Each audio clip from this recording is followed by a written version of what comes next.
विचारधाराओं के बल पर आप कह सकते हैं पिछड़ा और दलित अल्पसंख्यक जिसने एक कदम आगे बढ़ा है, वो कहीं न कहीं ये हमारे महापुरुषों की देन है। सारे लोगों ने ब्राह्मणवाद के खिलाफ आप कह सकते हैं कि मनुवाद के खिलाफ, क्योंकि इस देश के अंदर एक विचारधारा वो दक्षिण पंथ था, दूसरी विचारधारा वामपंथ। दक्षिण पंथ का मतलब है कि जो रूढ़ियों में लोग फंसे थे, जो मनवाद के विचारधारा में फंसे हुए दिखाई पड़ रहे थे, जो हजारों साल तक गुलामियों के झेलते रहे हैं, जिन्हें के ऊपर लाठी डंडे के बल पे नहीं आपको मानसिक रूप से गुलाम बनाया गया था, वो मनवाद कहीं न कहीं आज भी हावी होने की कोशिश में लगा। डॉक्टर राव स्वरूप वर्मा जी, जिन्होंने इस प्रदेश ही नहीं पूरे देश के अंदर इनकी विचारधारा को लेकर आप लोगों ने देखा कि भाई देश के अंदर जिस तरीके से गरीबों के साथ अन्याय हो रहे हैं, जो लोग ऐसी व्यवस्था बड़ व्यवस्था बनाई गई जिसमें जाति का नाम ले लेने से सम्मान बढ़ जाता है और जाति का नाम ले लेने से सम्मान घट जाता है। ऐसी व्यवस्था के खिलाफ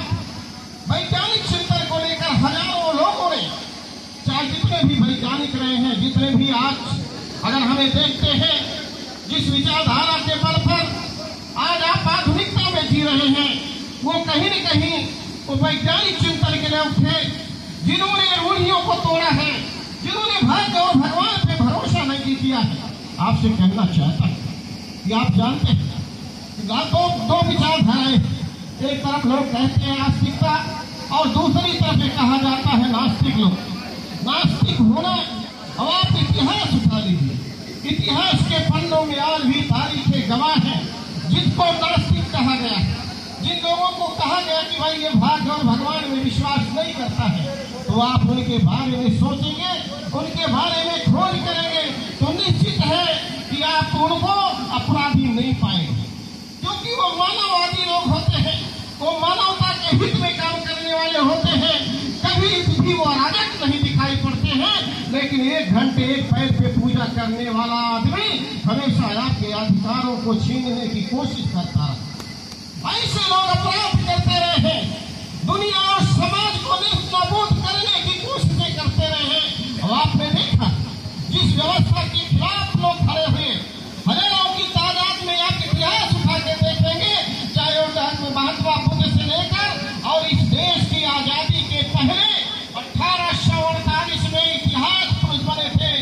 आपके बीच में ज्योतिबा फूले जी ने महात्मा माता सावित्रीबाई फूले से लेकर डॉक्टर B.R. अम्बेडकर से लेकर ज्योतिबा आपके जो है साहू जी महाराज,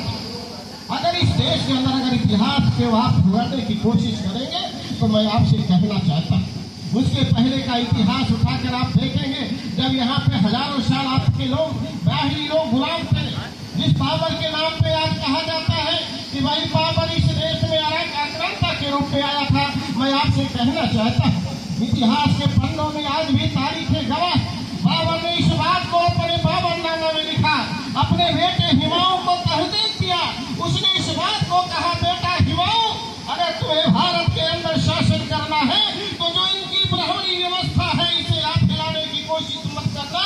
अगर इनके व्यवस्था को आप तोड़ने की कोशिश करोगे तो आप ज्यादा दिन तक शासन नहीं कर पाओगे। ये गलती अंग्रेजों ने कर दिखाया,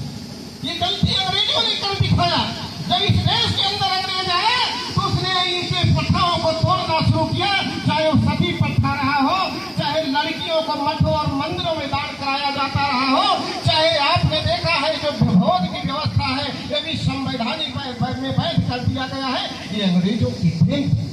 अंग्रेजों ने इस बात को कहना जब सुधारना शुरू किया तो इनको लगा कि हमारी चूल्हे हिल जा रही है, हमारी व्यवस्था हिलती जा रही है, इसलिए इन लोगों ने साजिश के तहत और इस व्यवस्था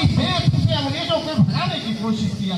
तो साथियों मैं कहना चाहता हूँ, वो इतिहास चलता चला गया और सारे लोगों ने